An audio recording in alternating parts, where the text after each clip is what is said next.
The judge's voice cracked like a rifle shot across that courtroom. "Take it off." Just like that. 3 words and 40 years of service meant nothing to him. I stood there in my dress uniform, my Navy Cross catching the fluorescent light, and I felt every eye in that room land on my chest like a verdict already decided. My sister-in-law was smiling. She thought she'd already won. She had no idea what was sitting inside my briefcase, and neither did the man in the black robe who was about to destroy his own career without even realizing it. My name is Eleanor Brooks, and I've spent 18 years wearing this uniform. I've bled for it. I've buried friends who wore the same one. And on a gray Tuesday morning in a county courthouse that smelled like burnt coffee and old carpet, I found myself standing trial not for anything I'd done wrong, but because a woman I'd once called family decided my honor was something she could put a price tag on. I want to tell you how I got there because it didn't happen overnight. Nothing like this ever does. I joined the Army at 22 right out of college, back when my father used to joke that I had more stubbornness than sense. He wasn't wrong. I served 2 decades, most of it overseas, chasing missions I still can't talk about at dinner parties. I was wounded once, badly enough that I spent 4 months relearning how to walk without wincing. And somewhere in the middle of all that, during a joint operation with a Marine unit that I still think about at 3 a.m. sometimes, I earned something called the Navy Cross. It's not a medal soldiers talk about. It's a medal you carry quietly because the people who understand what it costs don't need you to explain it, and the people who don't understand never will. I never wore it to family dinners. I never brought it up at church picnics or mentioned it when neighbors asked what I did for a living. I said, "I'm in the Army," and left it at that. My mother used to tell people her daughter was a hero, and I'd change the subject so fast you'd think she'd insulted me. That's just who I am. Quiet, steady. I don't need applause to know what I did was real. But my sister-in-law Melissa, she was cut from different cloth entirely. Melissa married my brother David about 12 years ago, and from the very first Thanksgiving, I could feel her sizing up our family like a woman doing inventory. She had a way of looking at things: the china cabinet, my mother's wedding ring, the deed to the old house, like she was calculating their resale value in her head. David loved her, and I tried. God knows I tried to see what he saw. But love doesn't erase the way somebody treats a waitress, or the way they talk about people behind their backs the second they leave the room. When my parents passed my father first from a heart that had given out slowly over years, and my mother 18 months later from a grief I don't think she ever intended to survive, they left the family house to David and me equally. It was a modest place, nothing extravagant. White clapboard, a wraparound porch, an oak tree in the backyard my father had planted the year I was born. But it wasn't about the money. It was the last piece of them we had left. Melissa didn't see it that way. She saw square footage. She saw a listing price. She started pushing David almost immediately. Sell the house, split the cash. Let's use it for the kids' college fund. Let's use it to expand the business. Let's use it for anything except letting it sit there gathering dust and memories. David, to his credit, resisted for a while, but Melissa has a way of wearing people down. She doesn't yell. She just repeats herself softer and softer until you agree just to make the noise stop. I refused to sell. I told David I wanted to keep it in the family, maybe fix it up, maybe let his kids spend summers there the way we used to. He seemed to understand. Melissa did not. Months went by. Phone calls got shorter. Holidays got tense. And then one afternoon in early spring, I got served with legal papers at my own front door delivered by a man in a windbreaker who wouldn't quite meet my eyes. Melissa was suing me. The claim on paper was about misappropriation of shared property. Fancy words for something much simpler. She wanted to force a sale, and when I wouldn't budge, she decided the courtroom was where she'd get her way. I remember standing on my porch that day, papers in hand, feeling something I hadn't felt since my last deployment. Not fear, exactly, more like the cold, clarifying calm that comes right before you have to do something difficult. David called me that night, apologetic, torn, caught in the middle of a war he never wanted. I told him I understood. I wasn't angry at him. But I also wasn't going to fold just because someone decided my patience was a weakness to exploit. So there I was, weeks later, walking into that courtroom in my dress uniform, not for show, not for sympathy, but because I'd just come from a veterans memorial service that morning and hadn't had time to change. My Navy Cross was pinned exactly where regulation said it should be. I sat down at the defendant's table, straightened my jacket, and glanced once at Melissa, who was already whispering something to her lawyer with a smile stretched a little too wide across her face. I had no idea sitting there how strange this day was about to get. The judge, a heavy-set man named Richard Harlan with a reputation for running his courtroom like a personal kingdom, banged his gavel to bring the room to order. He looked over the paperwork, glanced up at me once, and something in his expression shifted, something sharp, something almost offended.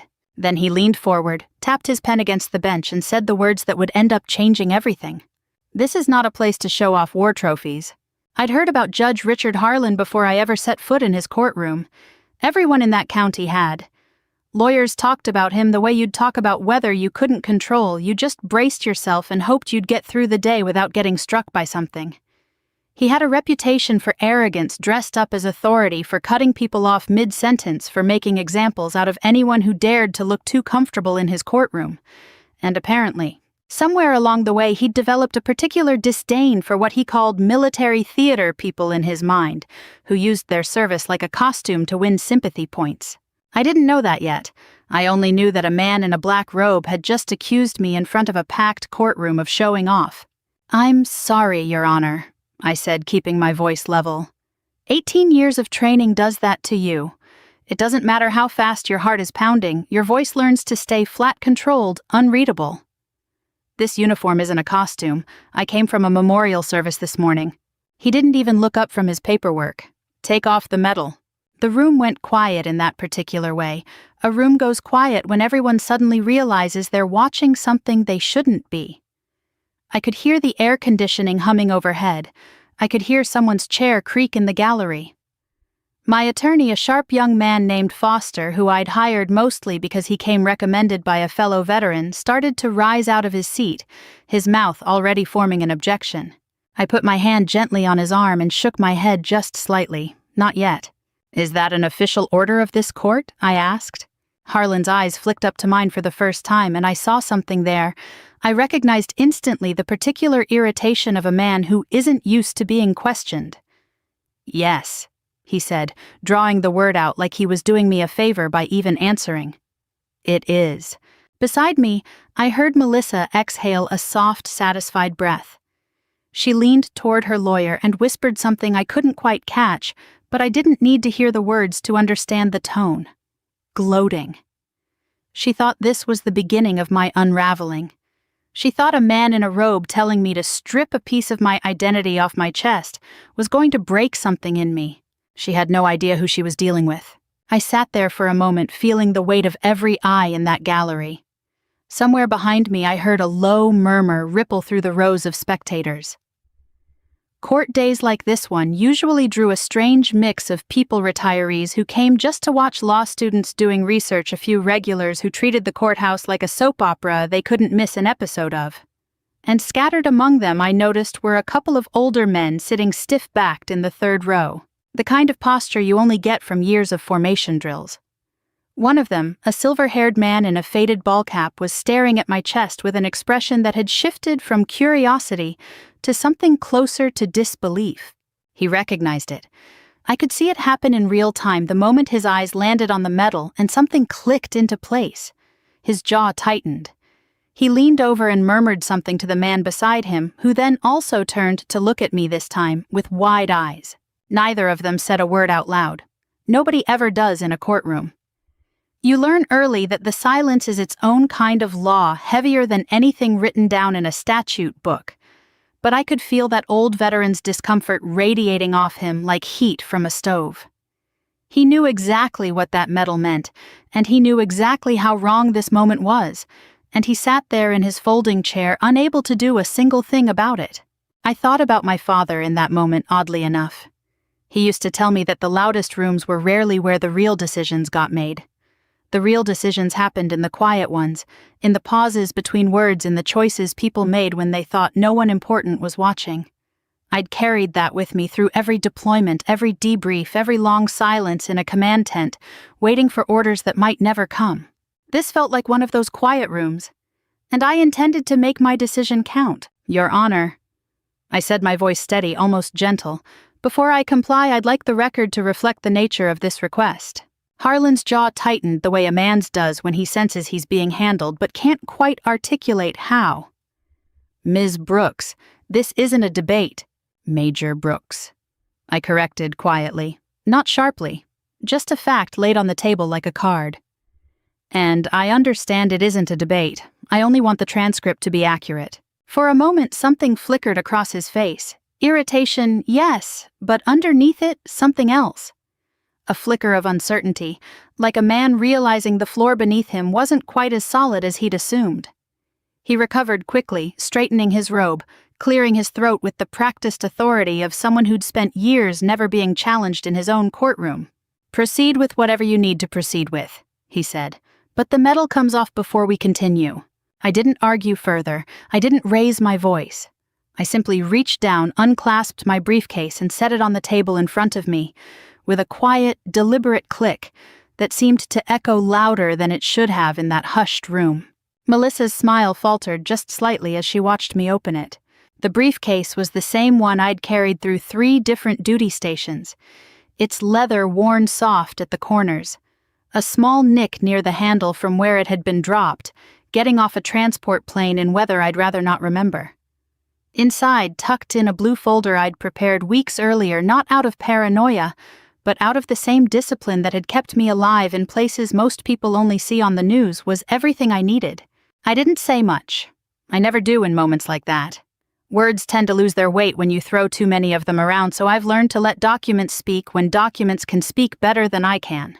Permission to approach Your Honor, I said, and when he nodded almost impatiently, I walked the folder up to the bench myself, instead of routing it through the clerk.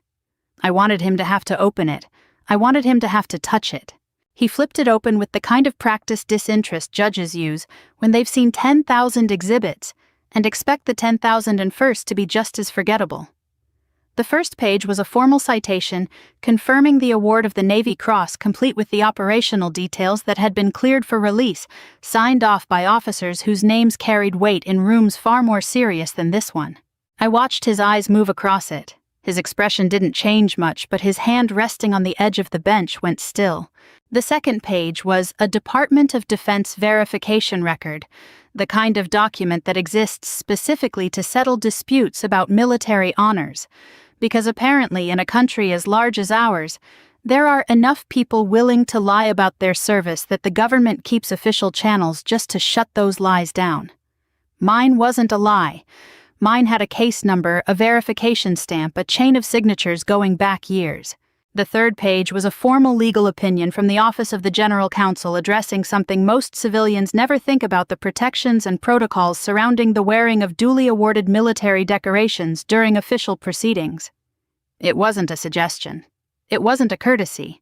It was policy backed by federal guidance spelling out in plain language what judicial officers were expected to understand before making demands, like the one Harlan had just made.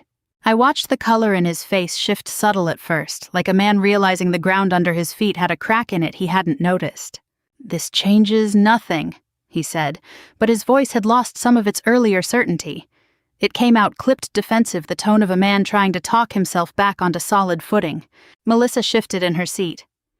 I didn't look at her, but I could feel the shift in her energy from across the room, the way you feel a change in weather pressure before the storm actually breaks. Her lawyer leaned over and murmured something to her, and whatever he said didn't seem to comfort her much because her hands folded in her lap tightened into fists. I kept my voice even, calm. The same voice I used to give directions to soldiers half my age with fear behind their eyes. "Your Honor," I said, "I'd ask that you read the final page." He hesitated. Just for a second. But I saw it, the flicker of a man who suddenly understood he was standing somewhere he hadn't meant to stand in front of an audience. He hadn't accounted for holding a piece of paper that was about to matter a great deal more than he wanted it to. He turned the page. I already knew what it said. I'd written the accompanying letter myself weeks before when I first suspected this case might not stay contained to a simple property dispute. Melissa wasn't the type to let things go quietly, and I'd learned a long time ago that the best way to survive an ambush is to know it's coming before the first shot is fired. I watched him read. I watched his jaw work slightly, the muscle beneath his cheek tightening and releasing, tightening and releasing. I watched the flush climb up from his collar, that particular shade of red that isn't embarrassment exactly. It's closer to the color of a man realizing he might have just made a mistake in front of witnesses, in front of a court reporter, in front of a room full of people who would remember exactly what he said and how he said it.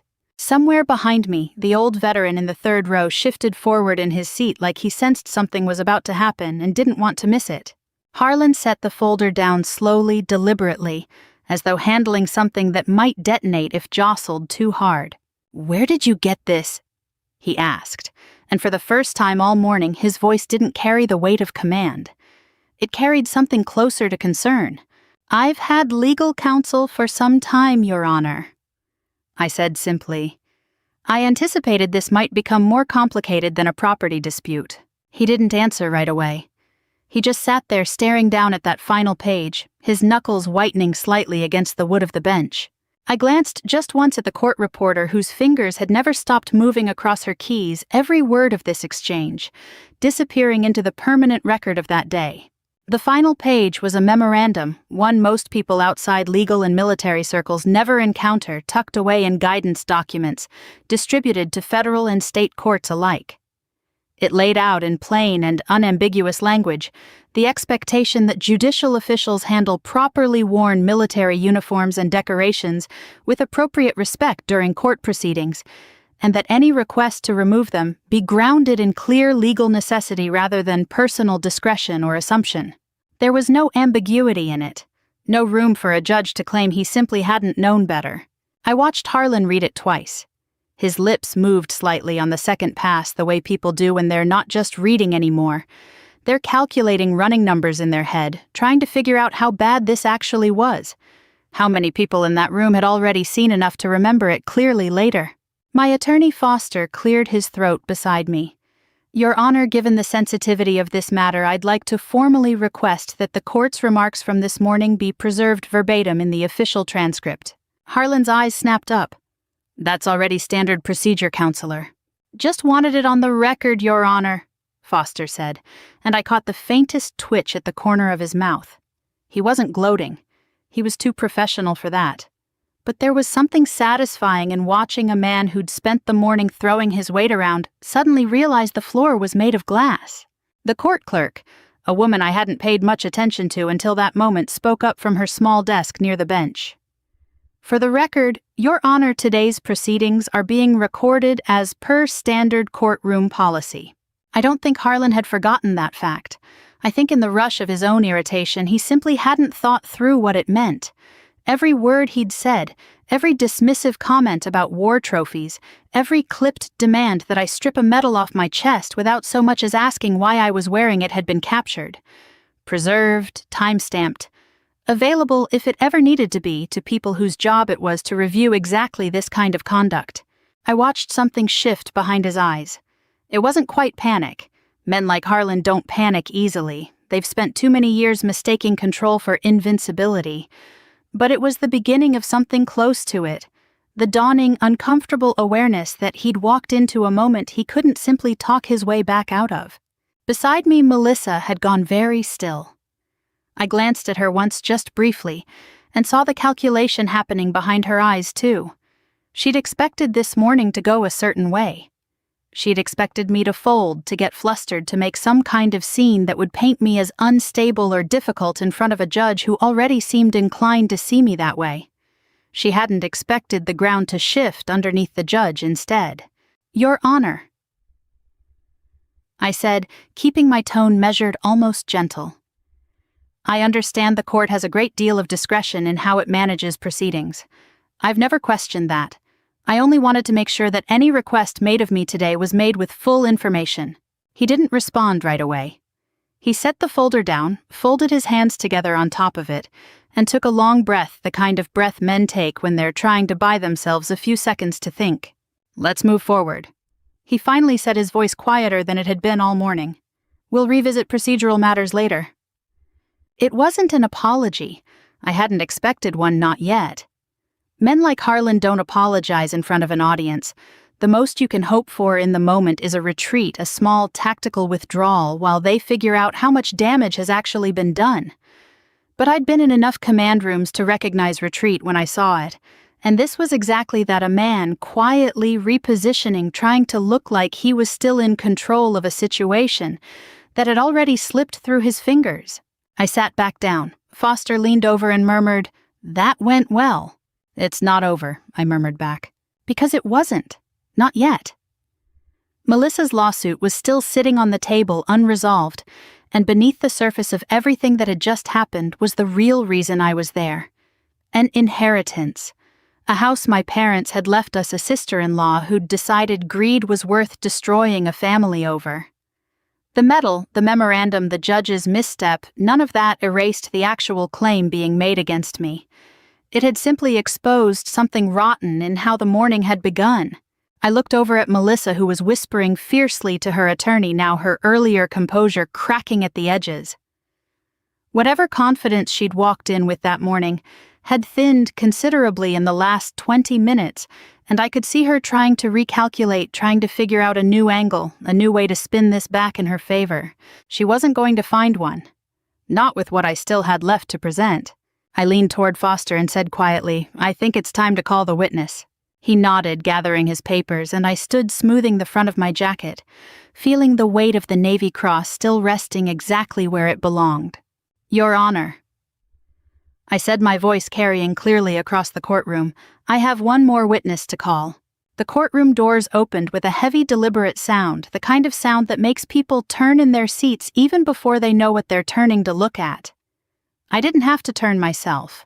I already knew who was walking in because I'd called him 3 weeks earlier, sitting alone in my kitchen with a cup of coffee going cold beside me, explaining as calmly as I could that I needed him, that this was bigger than a house, bigger than Melissa's greed, bigger than anything I'd expected when I first got served those papers.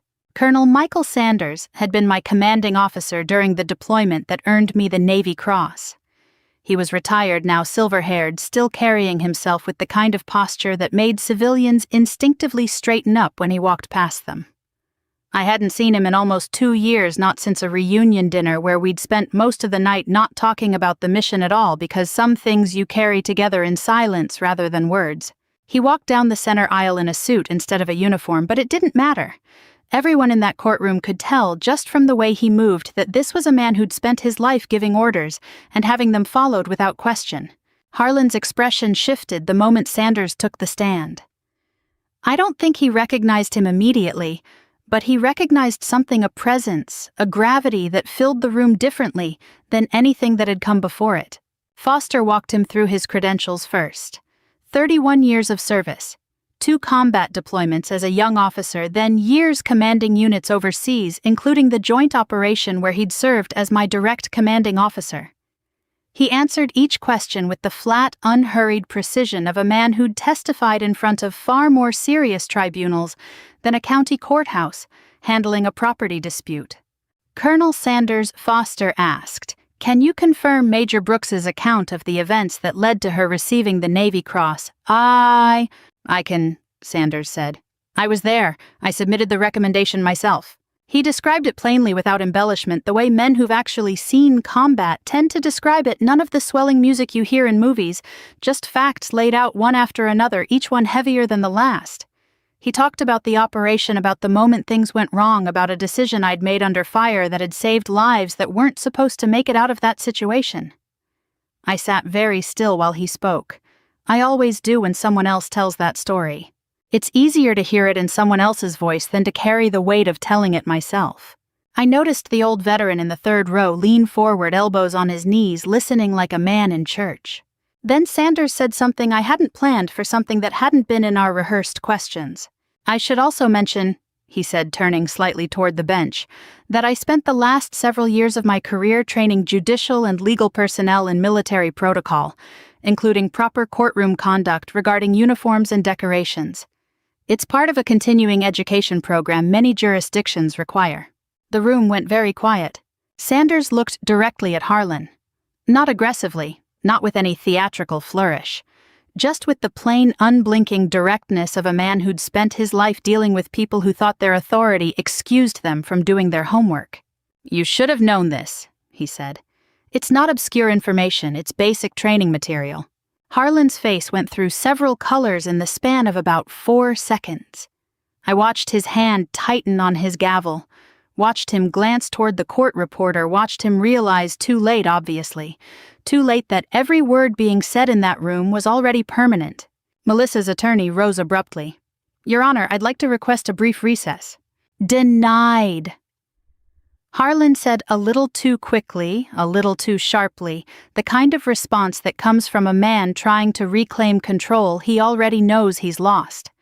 It was, I would later realize, exactly the wrong move. A recess would have given everyone a moment to breathe, to reset, to let the temperature in that room drop back down to something manageable. Instead, he'd just made it clear he wanted this over with as fast as possible. And in a room full of people who were already watching him carefully, that kind of urgency read as exactly what it was. Melissa was pale now, her earlier bravado nowhere to be found. She kept glancing at her lawyer like she expected him to produce some kind of miracle, but lawyers can't manufacture miracles out of a case that was never built on solid ground to begin with. I reached into my jacket pocket and pulled out my phone. Foster looked at me, a question in his eyes. I gave him a small nod, the kind you give someone right before you commit to something you can't take back. "Your Honor." I said, my voice calm, steady, carrying easily across the silence. "Before we continue, there's something I need the court to be aware of." I set the phone down on the table in front of me, screen facing up. "Please go ahead," I said, mostly to myself, mostly to the moment itself. I hadn't planned to use the phone that morning. Truthfully, I'd hoped I wouldn't need to, but somewhere between the judge's first careless demand and Colonel Sanders's testimony, I'd watched a pattern unfold that told me exactly what kind of man I was dealing with, someone who mistook his robe for immunity, who assumed that behind those walls, his word was the only law that mattered. And men like that don't stop on their own. They stop when something bigger than their own certainty finally catches up to them. I nodded to Foster, and he connected my phone to the small display screen the court used for evidence presentations. It took a moment for the technician in the corner of the room to get the cable working, a small, almost comically ordinary delay in the middle of a moment that felt anything but ordinary. Nobody spoke while we waited. I could hear the air conditioning again, that same low hum from earlier, and somewhere behind me a chair creaked as someone shifted their weight. Then the screen flickered to life. It was a confirmation notice, time-stamped and official, showing that a formal complaint had been submitted just minutes before the proceedings began that morning. Not out of malice. Not as some kind of trap I'd set for the judge to walk into blindly. I want to be honest about that because I think it matters. I hadn't known exactly how the morning would unfold. I'd only known from the tone of the pretrial filings and a few conversations with Foster that something about this case felt engineered to be more theatrical than it needed to be, and I'd learned a long time ago that when you sense a fight coming, you prepare before it arrives, not after. The complaint wasn't filed to punish anyone in advance. It was filed to protect the integrity of the process, to make sure that whatever happened in that courtroom happened under proper scrutiny, the same way every serious military operation I'd ever been part of required oversight, documentation, accountability. It's not about revenge. It's about making sure the people entrusted with authority actually earn the right to keep it. The recipients were listed clearly on the screen. The Judicial Oversight Committee, the state's judicial ethics investigator, the Regional Veterans Affairs Liaison Office, given the nature of the potential violation. Each name sat there in plain black text, undeniable, unchangeable, already in motion before the first word had even been spoken that morning. I heard Harlan's breath catch just slightly. It was such a small sound, but in a silent room, small sounds carry. "Everything said here today," I explained, keeping my voice level, "has already been recorded through the court's own system as confirmed by the clerk. That recording, along with today's transcript, will be part of the review process." Harlan didn't say anything right away. He sat there staring at the screen, and I watched something settle over his face that I recognized instantly, because I'd seen it before in soldiers who'd just realized the terrain they were standing on wasn't the terrain they thought it was. It's a particular kind of stillness, not fear exactly. More like the sudden sinking understanding that the outcome of the next several months was no longer entirely in your hands. He understood, I think, faster than most people would have exactly what this meant. An independent review process once triggered doesn't simply go away because the person under review apologizes or backpedals. It runs its course. It examines everything, not just this morning's conduct, but potentially other cases, other complaints, other patterns that might have been sitting quietly in a file somewhere waiting for someone brave enough or simply prepared enough to bring them into the light. Melissa had stopped whispering to her lawyer entirely. She sat with her hands pressed flat against the table, her eyes darting between the screen and the judge, as though she was only now beginning to understand that this morning had never really been about her lawsuit at all, not anymore. Whatever leverage she thought she had walking into that courtroom had evaporated somewhere between the first page of that blue folder and this final quiet unraveling. I saw her eyes well up. Though she fought it blinking hard, jaw tight, the same stubborn set to her face I imagined she wore whenever things didn't go her way. I felt something for her in that moment, oddly enough. Not sympathy exactly, more like a distant, complicated recognition that greed rarely starts out as greed. It starts out as fear or resentment, or a belief that you deserve more than what you've been given, and somewhere along the way it curdles into something uglier. I didn't say any of that out loud. It wasn't the moment for it. Harlan set down his gavel very slowly, like a man setting down something fragile. "The court," he said, and his voice for the first time all morning carried none of its earlier weight, none of its earlier certainty, "will take a recess." He stood. The bailiff moved to escort him from the bench, though no one had asked for assistance. The room stayed silent for a long moment after he disappeared through the side door, as though everyone needed permission to breathe again. I sat back down slowly, feeling the adrenaline finally start to drain out of my shoulders, and for the first time that morning, I let myself glance over at Melissa, who wouldn't meet my eyes at all. 3 months passed before the Judicial Oversight Committee released its findings, and in that time, life did what life always does. It kept moving whether you were ready for it or not. I went back to work. I attended a funeral for a fellow veteran I'd served with years earlier, stood at attention in a cemetery under a gray sky, and thought more than once about how strange it was that honor sometimes gets tested in places you'd never expect, not just on a battlefield, but in a courtroom on an ordinary Tuesday morning. When the results finally came in, they came through a formal letter plain and understated the kind of document that carries enormous weight despite its unremarkable appearance. Judge Richard Harlan had been formally disciplined following the investigation and ultimately removed from the bench. It wasn't framed as punishment for one careless remark about a medal. It was the result of a broader review that examined his conduct patterns over several years, and my case, it turned out, had simply been the thread that unraveled the rest. I felt no satisfaction reading it.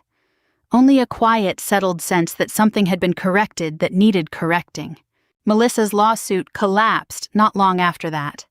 The judge assigned to the reopened proceedings reviewed the original claims and found them baseless, built on nothing but frustration and a desire for a payout that was never legally hers to demand. The court ordered her to reimburse my legal costs, a consequence of what the ruling called a meritless filing pursued in bad faith. I remember reading that phrase, bad faith, and thinking about how rarely the law finds language sharp enough to describe what greed actually looks like up close. The family found out everything eventually. David came to see me on a Sunday afternoon a few weeks after the ruling, sitting across from me at my kitchen table, with his hands wrapped around a mug of coffee he never drank. He apologized not just for the lawsuit, but for years of not paying closer attention, for letting Melissa's resentment simmer without ever really asking where it came from or where it was heading. I told him what I'd learned a long time ago in the Army, that you can't always stop someone from making a mistake, but you can decide how you respond when the dust settles. He nodded, and for the first time in a long while, I felt like I had my brother back, not just a man caught in the middle of someone else's storm. Melissa left not long after. Not just the marriage, though.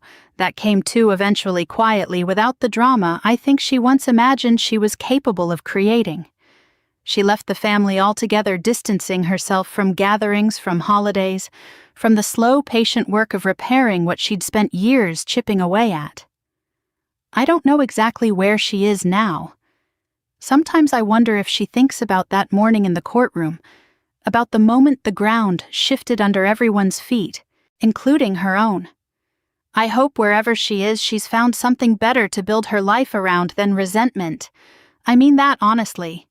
Bitterness is a heavy thing to carry, and I've never wished that weight on anyone, not even her. As for me, I didn't celebrate. There wasn't a party, no toast raised in victory. The day the results came through, I drove out to the old house instead, the one my parents left us, the one this entire ordeal had technically been about, though by the end it had become about something so much larger than square footage and property lines.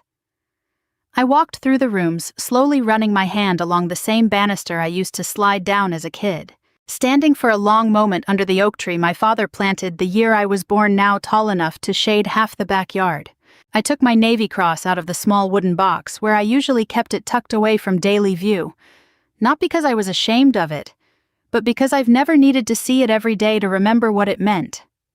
I held it in my palm for a while, feeling the weight of it, thinking about the young woman I'd been on the day I earned it, and the older woman I'd become in the years since, and how strange it was that the same metal that once nearly cost me everything in a courtroom had ultimately been the thing that saved me.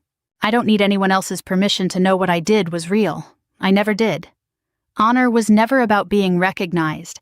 It's about not betraying it even in the moments when no one else is watching, even when the person questioning you sits above you in a black robe and a gavel and thinks that gives them the final word. It doesn't. It never has. I stepped out onto the front porch that evening as the sun started to dip behind the trees, the American flag my father used to fly still hanging from its post, by the steps moving gently in the breeze. And I thought about how some people believe power gives them the right to insult another person's dignity. But in a country built on the rule of law, power only survives when it walks hand in hand with responsibility. The day that Judge ordered me to remove my Navy Cross, he thought he was putting me on trial. In the end, it was his own career standing before the bench. If this story moved you even a little, I'd love to hear where it landed with you. Drop a comment below and let me know where you're watching from tonight. It means more than you'd think to hear from you. We've got so many more stories like this one waiting to be told, so if you don't want to miss the next one, go ahead and subscribe. Let's keep this journey going together.